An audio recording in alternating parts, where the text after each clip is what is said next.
Team Awesome is back!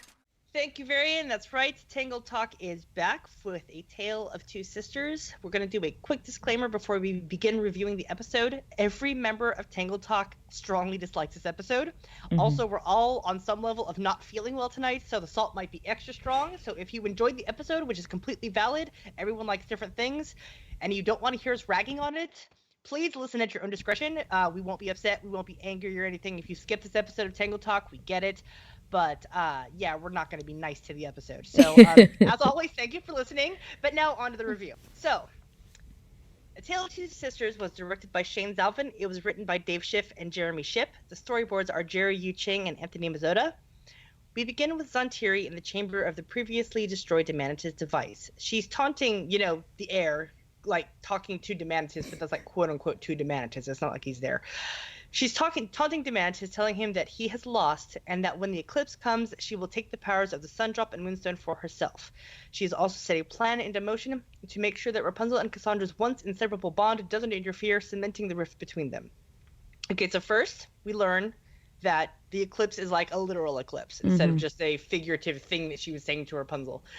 And second of all, I had an ask on this earlier today, so I figured I'd address it right now. Somebody said, wouldn't cementing a rift be a good thing, because that's like you're pouring cement in the rift and like healing the crack? And I'm like, okay, there's more than one definition of cementing. In this instance, cementing means to make it rigid and firm and permanent. That's what the kind of cementing means, in case you had any questions on that. So we then cut to the cottage where Gothel and Cass once lived. It's now decrepit and being reclaimed by nature.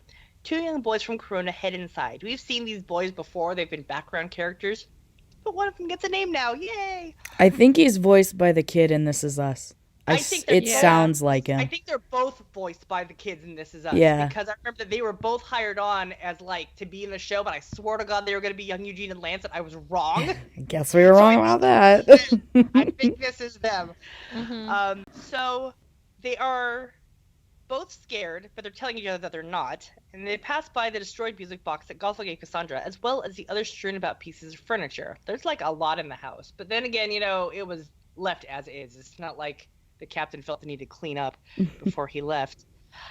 Suddenly, a door behind them creaks open, and opening it wider, a snarling visage of Gothel appears, making the two boys run away in fear. The door of the cottage slams behind them, and the light in the window goes out. Back in Corona, Rapunzel is playing ball with a couple of the local kids. She accidentally hits one of the boys we just saw in the head, and with the ball, but he seems unfazed and walks away, a concerned look on his face. Rapunzel asks the other kids what's wrong. One of them tells Rapunzel that he saw a ghost. His name is Seth, by the way. He was given a name in this episode, in this moment, in this scene. His name is Seth. It's the little redhead boy. I'll add it to the names list. Woohoo! I need to update it. I haven't done that in a while. That's okay. It's not like there's been a lot of new names. Rapunzel isn't worried, though, because she's encountered plenty of ghosts, and they aren't anything to be afraid of. She tells the boy that Ruthless Ruth has a wonderful singing voice, but that the ghost of Eugene's family word is nice. I was so happy she mentioned them. I know. Because in the preview, we were like, Rapunzel, wait a minute. It's not like, ghosts are anything to be afraid of. I've met tons of ghosts. I'm like, yes, and most of them have tried to kill you. Even one of the nice singing voice wasn't being nice to you at first. Mm-hmm. She asks him what he saw, and he quietly mumbles, Gothel.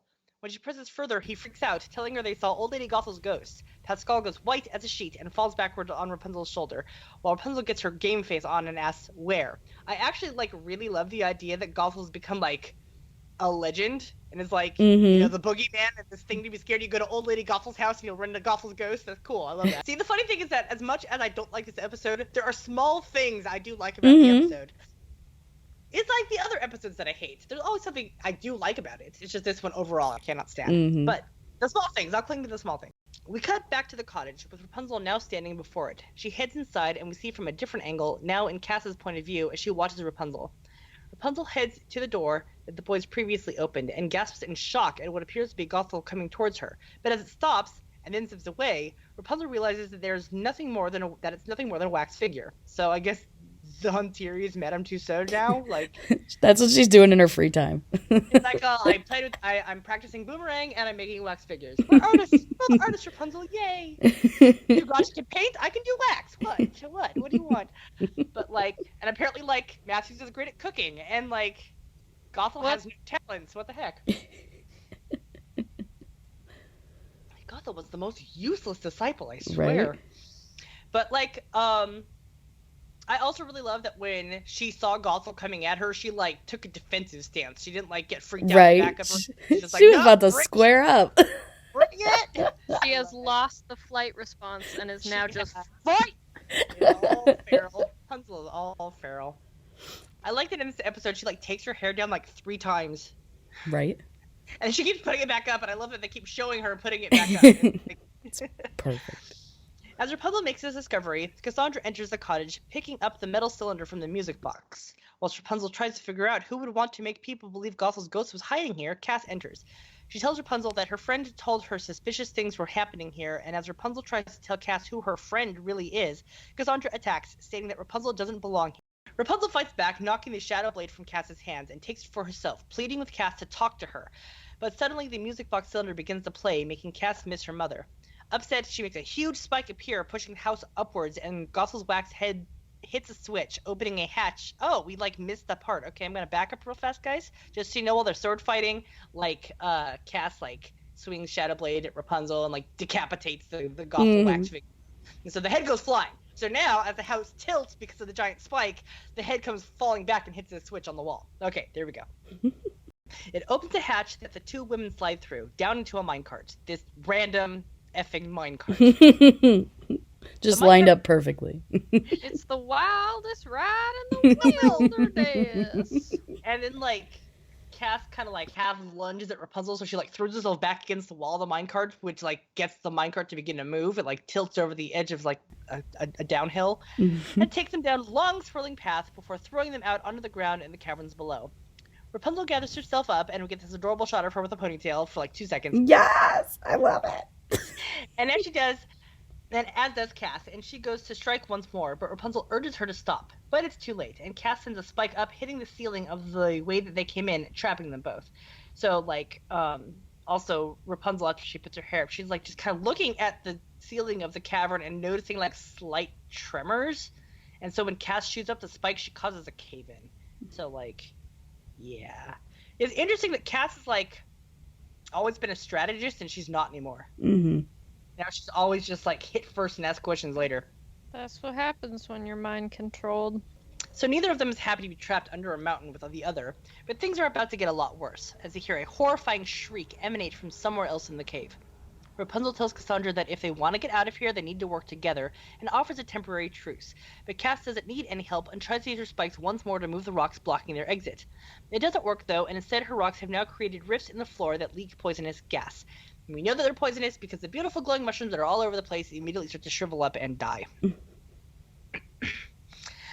They both try to find a way out, and Cass finds one, telling Rapunzel that she needs to find another way, and as there is no bond between them anymore. But as the room fills with more of the gas, Rapunzel follows. Reaching the top, Cass encounters a giant mole who quickly sniffs at her before going on its way. She tries to go the opposite way and trips, falling down a huge hole, and is only saved by Rapunzel's hair. Okay, seriously? So I was already irritated this episode enough as it was. But in this shot, when Rapunzel is saving Cassandra, this is the first time in the entire series that Rapunzel pulling somebody up with her hair was the exact same type of pulling that she used to pull Gothel into the tower. Mm-hmm. With it, like, slung over a right. beam, both hands, and, like, kind of straining against... Oh, God, I was so upset. I literally, like, started crying when that happened. I was not happy.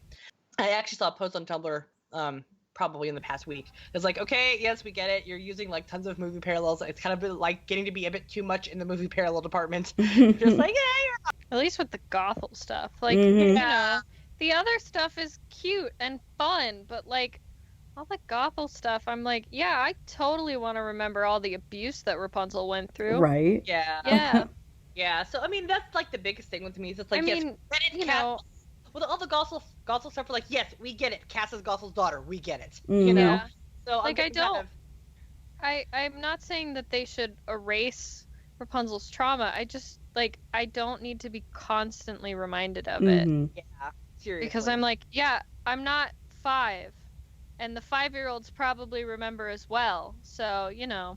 And it's like, that's part of the problem that I think a lot of people aren't understanding is that the people who relate to Rapunzel but are not as trusting and open-hearted as she is, we're the ones who are reacting negatively to Cassandra. Because we're like, I relate to Rapunzel and I'm defensive of Rapunzel because I'm like, I see myself in her and I'm like, honey, you're being stupid, you know? So, and all three of us relate to Rapunzel, so hey, there we go. Yeah. As Rapunzel hoists her back up, the mole returns, now looking upset, and when Rapunzel gets cast back on solid ground, she drops the music cylinder again, which starts to play, further angering the mole, who shrieks and awakens the bats in the cave. A fight begins and Pascal tries to stop the music box, but is thwarted by a baby mole who was, like, kind of pointless. Like, the whole baby mole rivalry was irritating. He was like, a jerk. Like, stop it, you stupid baby mole. I mean, first you're eating his moths, and now you're, like, for no reason at all. Okay, so here's the thing. The music box enrages the giant mole, and so the baby mole's gonna just kind of steal it and run around like a lunatic and not try to stomp it? Like, what the hell is you're a terrible child. That's how children work sometimes. Okay, you're not wrong, but at the same time, it was stupid. I agree. I agree wholeheartedly. I'm just saying that sometimes children like to, purposefully anger their parents. Yep. That's not incorrect. I mean, even fur babies like to, deliberately anger their parents. I can tell you stories about Sasha and Today and how she kept deliberately pissing me off. But yeah. So anyway, the baby mole pissed me off. It was really irritating and pointless. And I get that they wanted to have Pascal have something to do, but he had plenty to do. He didn't need a baby mole. He is finally able to get the cylinder away from the mole and into Rapunzel's bag, just as Rapunzel is lifted into the air by multiple bats. He jumps up on their backs, climbing into the air towards Rapunzel, using his tongue to get them to release her. And, Pascal is my hero in this episode, so freaking much. Mm-hmm. Honestly, when she was, in the air and she's like, Pascal, a little help here, I'm like, oh my god, she knows she can't rely on Cassandra's help, so she's asking Pascal. Just straight up, that's exactly what that was. Cass uses the bats to her advantage, using herself as bait to get the mole to jump into the large hole in the center of the room, with the bats carrying her to safety. Rapunzel uses her hair to create a bright flash of light, subduing the bats long enough for them to make a run for it. They get to safety behind a door, and Cassandra begrudgingly agrees to a temporary truce. Rapunzel adds in the extra condition that Cass can't be mean to her. I would have added the condition if you can't try to kill me. All right. Come on, Rapunzel. I mean... As they investigate the room they are now in, they find what looks to be a crude copy of the Demanitus scroll, with evidence that someone was attempting to decipher it, and as Rapunzel's looking at it, she recognizes the sun incantation and realizes that this was Gothel's. Further into the room, they find many mirrors and discover that one is missing. Cass puts her hand on one, and it lights up, revealing an image of Gothel. Pascal runs away in fear, accidentally knocking over a potion, which creates a thin trail of green liquid on the ground. As Rapunzel and Cass watch this vision of Gothel, they realize that she's talking to herself, complimenting her own appearance. Touching more of the mirrors, they see more instances of Gothel's vainness. The mirrors act as a sort of diary, capturing images and being able to play them back. Cass touches another and sees herself as a young child, being admonished by Gothel for sweeping too loudly. Rapunzel tells her that that was typical Gothel, and Cass seems confused. Rapunzel elaborates that she was never really the nurturing type when she was even around. Cass states that she was never around for her and blames Rapunzel once more. And this is the best part of the episode because Rapunzel just straight up states it's not like she asked to be taken from her parents by a mad woman and that Gothel only ever wanted her for her hair. She didn't love Rapunzel and she didn't love Cassandra either. Just, seriously awesome Rapunzel. And honestly, this also opens up the whole thing that's apparently Rapunzel doesn't talk to anybody except for maybe Eugene about what happened in the tower. Mm-hmm. Because Cass was surprised by this news. She clearly did not actually know what life was like for Rapunzel in the tower. Little Miss likes to share everything, didn't talk about her trauma. Oh my gosh, Cassandra, maybe there's a reason. It's so satisfying this season hearing her say all the stuff that we've been defending her with. Yeah. I'm like, yes, thank you. God, you people need to just blah, blah, blah. Stop beating up on Rapunzel, yada, yada. And then she, says the same thing to the character that the other people were defending. That was awesome. So satisfying.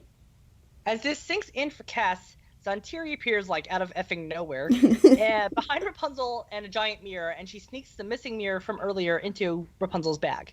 Rapunzel tells Cass that the only good thing Gothel ever did was bring them together, but Cass fires back with, "You really think this is a good thing?" Oddly, what exactly is she talking about? She points at herself, and I'm like, you taking the moon? That's exactly what I thought. I'm like, you dummy, you did that. What are you talking about, Cass? So that one line is really, really confusing. Yeah. I'm just what the hell are you even talking about? Yeah. Rapunzel asks Do you mean your friendship? Because, yeah, definitely not a good thing. Not at this point. Never has been, never will be. Rapunzel asks Cass if she thinks Gothel ever really cared for anyone other than herself, and Cass touches another mirror, seeing Gothel admonishing her once more. As Rapunzel states that they share something that no one else could ever understand, the potion that Pascal knocked over earlier hits the fireplace, creating a line of green fire across the room and setting the rest of the potions ablaze, causing an explosion. So I guess like all magical fire in the Tangled universe is green or something. I bet that's a Disney thing. Possibly. They're just like, villainy, it's a green fire. Oh, I just meant that the censors might not let them show actual fire. Oh, Magic fire. That kind of Disney thing. Okay, I get Yep. it. That's not a bad thought. That I all mean, destructive fire needs to be not fire colored. I mean, we have seen regular fire-colored fire in like the in the Tangled fireplace and candles and all that kind of stuff. So it's like that's why it was like magical fire, but yeah, it's destructive fire. Like, because even Cass's fire in like her tower is blue. Mhm. So like, that's a good point. It might just be the Disney censors being like, fire that destroys must not be fire colored. Because for some No reason, real fire for you. No, that real fire is like fire colored. Cass uses the rocks to move Rapunzel out of harm's way just in the nick of time, but the use of her powers makes more rifts appear in the ground, and more of the poisonous gas leaks out. And then the gas itself is also flammable and starts to explode as well. I noticed something about this episode that irritates me versus Cassandra's Revenge, is that, yeah, Cass is being a little bit more helpful with her rocks, but they're all pointy. Like, she moved Rapunzel out of the way with pointy rocks and not with blunt ones. Like, and when she gets the cart moving later on, it's with a pointy rock and not a blunt one. And I'm like, hun, seriously, you can make other kinds of rocks that are a little less damaging. As they hide from the flames, the two women reminisce on how they've dealt with much worse in the past. Cass quickly becomes uncomfortable, though, and asks if they can quickly find a way out. Rapunzel notices the bats flying in the mole hole and realizes that there must be a way out there. But Cass reminds her that there's also a mole in said hole. I actually really kind of like that line. The problem with the whole mole hole is there's a whole mole in there. They hop into another minecart, and Cass uses the rocks to shoot them forward. They go flying into the mole hole and begin racing down a long tunnel pursued by the bats, and then the mole and its baby. Because, like, why not? Cass uses the rocks to stop the mole from chasing them, and Rapunzel is able to swing them out of their minecart before it hits a giant rock. As this happens, her bag goes flying and opens, revealing the missing mirror. Rapunzel states that with a little black rock help, this will be a good exit, but Cass notices the mirror and accuses Rapunzel of taking it, which she quickly says she didn't. Cass touches the mirror, and it shows her the scene of when Gothel gifted her the music box. Gothel tells her that whenever she hears this song, it will remind her of her mother and how much she loves her. Okay, so quick note. First of all, Cass, when would Rapunzel have been able to take that? You were noticing this wall of mirrors for the first time together. Right. Second of all, it's important to note that the mirror is broken. There's like a big old shard missing out of it. That's very important to note. As the scene fades from the mirror, Rapunzel tells Cass that she has never seen that before, but Cass isn't buying it. She opens up the exit to the cave with her rocks and then quickly drops them, trapping Rapunzel inside. The poisonous gas reaches Rapunzel as she tries to push through the rocks, but she quickly collapses. Pascal runs to her bag and grabs the musical cylinder, which makes the moles appear. You know, they dug up through the ground instead of going through the tunnel because they're moles. And they were able to break through the rocks. As the sun hits their eyes, they retreat back into the mountain, and Rapunzel awakens as the fresh air fills her lungs. So, like, I had a thought, and the random thought was that the moles must be, like, immune to the gas, because as the burrowers, they must encounter it all the time, because the bats are, like, noping right on out of there, but the moles don't care, you know? Yeah. Also, I hate to say it, but Rapunzel was very, very pretty passed out on the ground from poisonous gas. Right. Like, I think every person who's attracted to Rapunzel, including Eugene, would agree with you. There we go. The way her hair was framed around her face and her long eyelashes. Yeah. Yeah, she was very. It's like how pretty Eugene looks when he's dead. Exactly. Very pretty. So pretty. I mean, He's such a pretty corpse, as I like to say. They're both so pretty when they're dead. it's like Snow White and Sleeping Beauty over here, man. Yeah. As she makes her way back to Corona, she realizes that Cass is more lost than she once thought, but that she's also, like, more in there than she previously thought, because, like, they were actually able to, you know, reminisce and laugh and have a little bit of a good time doing this thing. And Disney, this is a bad message to send to kids, because, like, Cass is the definition of a toxic friend, especially right now. Even under mind control, she is still like, she's not like under mind control, she's being manipulated. Yeah. And so she's still being a terrible person of her own accord. Mm-hmm. You know? She's like, Cass has never really been a good friend to Rapunzel. Like, No. I agree. There are many moments where you're like, wow, if this person was my actual hell, friend, Cassandra? I'd be like, I'm gonna drop you like a hot potato because you're being an But ass like, to yeah, me. so we all hated this episode, and we hated this message. I Fair warning. noticed that, like, Cass is sitting here desperately clinging to this thought that Gothel has any shred of love for her whatsoever, and this is considered a bad thing because we all know Gothel is the villain. But Rapunzel is desperately clinging to this shred of a hope that Cass is still in there and can be saved, and this is considered a good thing because she's the hero, even though they're doing the exact same thing. Yeah. And I'm like, Disney, you know? And there's been a lot of heated debate on Tumblr. Like, this is a really schismed episode. Like, basically half the fans love it and half the fans hate it. Or, like, the Cass stans love it and the everybody else hate it. Or, like, I've seen very few people who are, like, pretty neutral on it. It reminds me a lot of previous episodes that I cannot stand. Yeah. I mean, as someone who has gone through actual toxic friendships, it's another episode that's, like, hella triggering. And I'm like, I understand where Rapunzel's coming from because it's hard to, you know, give up the people you once really, really cared for.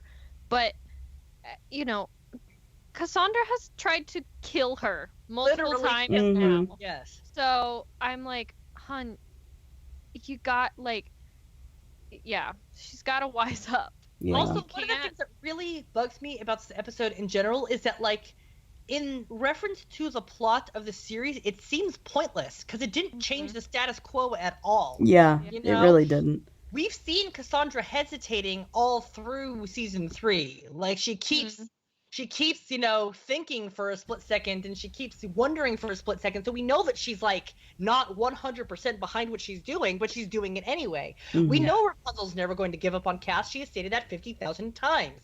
We know, I mean, like, it has changed nothing about the status quo. So it was a very pointless episode. Like, all it did is make the people who want to see Cass good again, like, cry. That's, like, all it did. And then it made the people who, like, want Rapunzel to, like, wise up angry. So, like, I mean, it's just, like, it's sending a really poor message, not even in the friendship vein, but just in the relationship vein in general, because it's like, it's telling you, oh, if someone hurts you, it's okay, because they're still good inside. Yeah, and, never give up on the people who hurt you, you know? Yeah, it's like, what? Yeah, So if someone tries to literally kill me, I should be like, no, it's okay.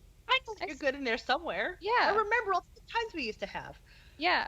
And, like, Cass has straight up told Rapunzel, like, how many times, I don't want to be your friend anymore, we're not friends anymore, and Rapunzel keeps following along behind her, being like, you'll figure it out, you're still in there, we'll see. You're gonna end up dead, dummy, stop. I mean, and, like, I get that the whole reason is because, you know, villain, yada yada, but, like, considering Tangled is actually full of a lot of really good messages, this is a terrible message, you know?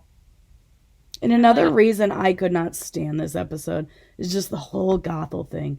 I can't stand the Gothel thing. I hate that it's even a thing. So just that itself, I'm like, I don't even care about the rest of this episode. Like, yeah, there were some funny parts. Like that part where she was like, make your hair do the bright thing. I was laughing about that for an hour after the episode.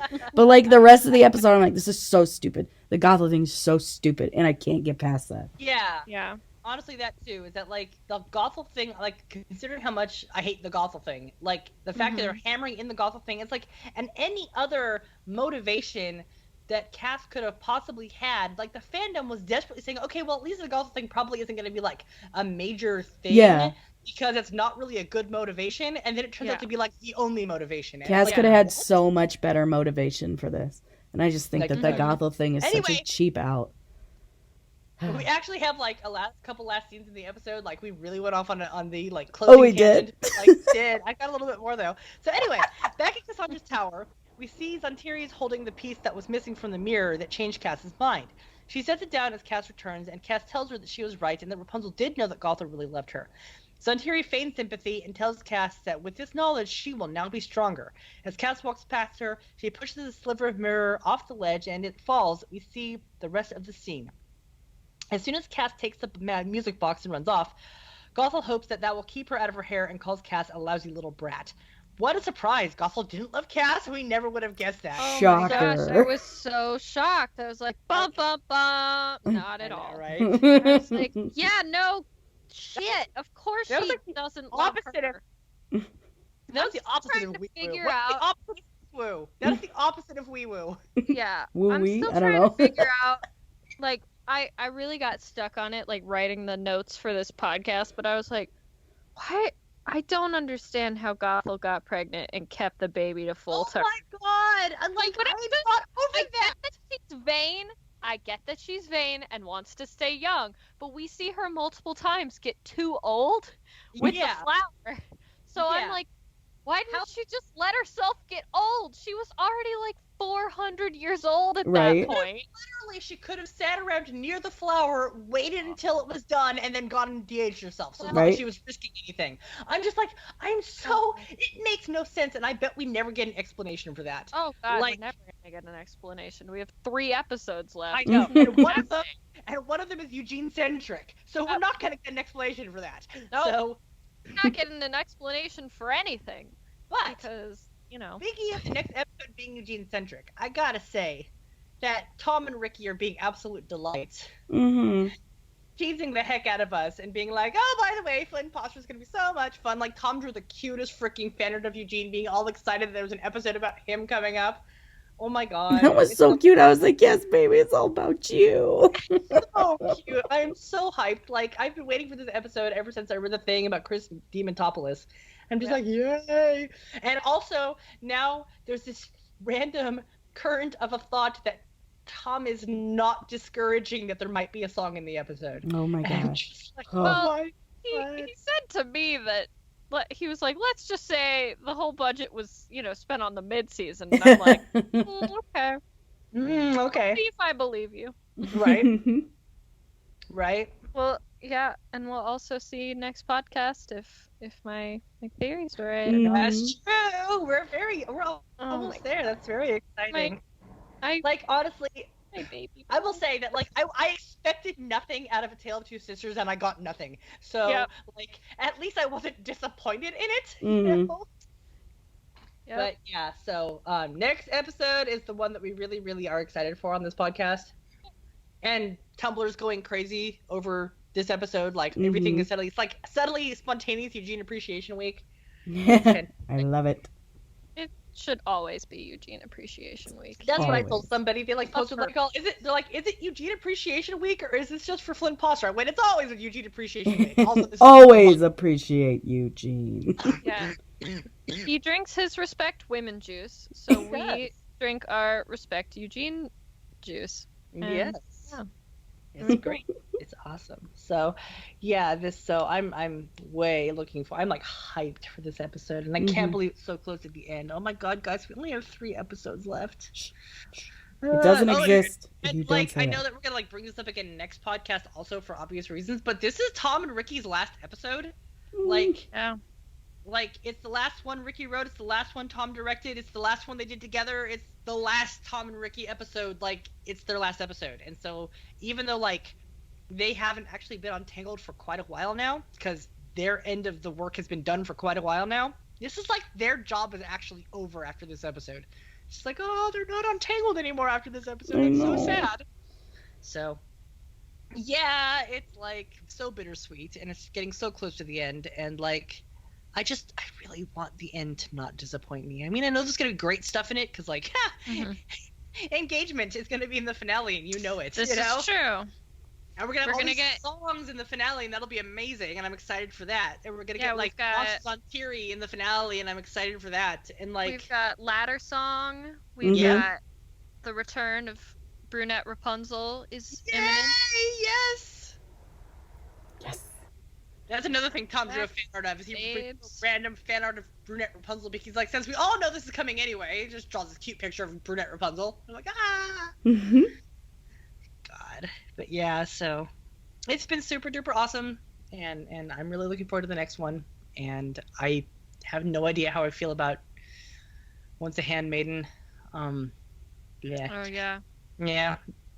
So we're getting up in years, guys, and up in years. Well, actually, that's true. Like Tangled's been on TV for like 4 years now. 3 years. It's 3. crazy. Yeah. So, who was saying 4 earlier? I think it might have been Tom said 4, but he could be misremembering. I think it was Ben. Oh, it was Ben. You're right. It was Ben who said that. Yeah. Yeah. With that really cool poster. That was a right. Cool poster.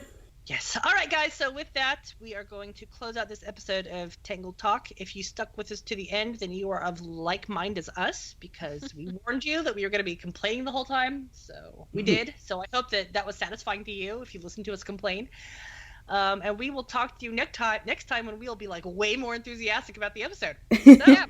Guys, Bastion might be happening. What? Oh, please. Okay. I'm gonna die. I will be speaking to you from the grave, just like I did with Dark Prince Eugene. Yeah, so we will talk to you next time, guys. Thanks for bearing with us on this one, and see you next time.